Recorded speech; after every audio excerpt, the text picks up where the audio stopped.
Supreme court ने नैब तरमीम के खिलाफ चेयरमैन पीटीआई की दरखास्त पर फैसला महफूज कर लिया है।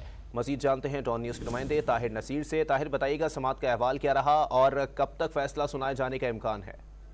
जी देखिए, नैब तरमीम के खिलाफ चेयरमैन पीटीआई की दरखास्त पर सुप्रीम कोर्ट ऑफ पाकिस्तान के 3 रुकनी बेंच ने फैसला महफूज कर लिया है। समाअत Chief Justice Supreme Court of Pakistan की सरबराही में 3 रुकनी बेंच कर रहा था। दौरान समाअत जस्टिस मंसूर अली शाह ने ये रिमार्क दी कि नैब के दफ्तर में कत्ल होगा तो मामला मुतलका फोरम पर जाएगा। मुकदमात दूसरे फोरम को भिजवाने के लिए कानून की जरूरत नहीं, जो मुकदमात बन चुके हैं वो किसी फोरम पर तो जाएंगे।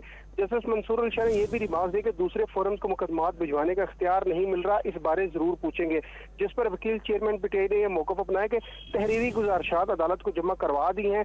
दौरान समाअत चीफ जस्टिस का ख्वाजा हारिस से मुकालमा हुआ और उन्होंने कहा कि आपने नैब की रिपोर्ट पढ़ी है, नैब ने मई तक वापस होने वाले रेफरेंस की वजूहात बताई हैं। चीफ जस्टिस ऑफ पाकिस्तान ने यह भी रिमार्क दिया कि रेफरेंस वापसी की वजूहात से अंदाजा होता है कि कानून का झुकाव किस जानिब है।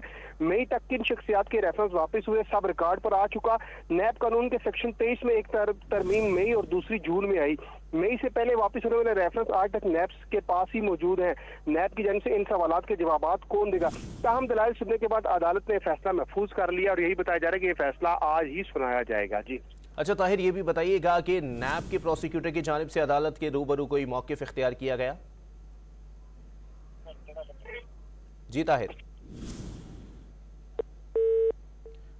गालिबन राब्ता मुनक़ता हो गया है। सुप्रीम कोर्ट ने नैब तरमीम के खिलाफ चेयरमैन पीटीआई की दरखास्त पर फैसला महफूज कर लिया है। बताया जा रहा है कि ये फैसला आज ही सुनाया जाएगा। सुप्रीम कोर्ट के 3 रुकनी बेंच ने इस केस की समाअत मुकम्मल कर ली है। चीफ जस्टिस ने रिमार्क्स दिए कि जल्द ही शॉर्ट एंड स्वीट फैसला सुनाएंगे। तरमीम के बाद नैब का बहुत सा काम ख़त्म हो गया। रेफरेंस वापसी से अंदाज़ा होता है कि कानून का झुकाव किस जानिब है। मई तक की शख्सियात के रेफरेंस वापस हुए, सब रिकॉर्ड पर आ चुका है। चेयरमैन पीटीआई नैब तरमीम से फ़ायदा नहीं उठा रहे। साथ ही साथ उन्होंने रिमार्क्स दिए कि फ़ौजी अफसरान को नैब कानून से इस्तिस्ना दिया गया है। जस्टिस मंसूर अली शाह की जानिब से ये रिमार्क्स दिए गए हैं, जबकि चेयरमैन पीटीआई के वकील ख्वाजा हारिस ने कहा कि फ़ौजी अफसरान के हवाले से तरमीम चैलेंज नहीं की है। ख्वाजा हारिस ने कहा कि फ़ौजी अफसरान के खिलाफ आर्मी एक्ट में करप्शन पर सज़ाएँ मौजूद हैं, जिस पर जस्टिस मंसूर अली शाह ने कहा कि आर्मी अफसर फ़ौज के अलावा किसी इदारे का सरबराह हो तो नैब कानून की जद में आता है। जस्टिस मंसूर अली शाह ने मजीद कहा कि आला अदलिया के जजेस को नैब कानून में इस्तिस्ना नहीं है। चीफ जस्टिस ने कहा कि अवाम को खुशहाल और महफूज बनाना रियासत की जिम्मेदारी है।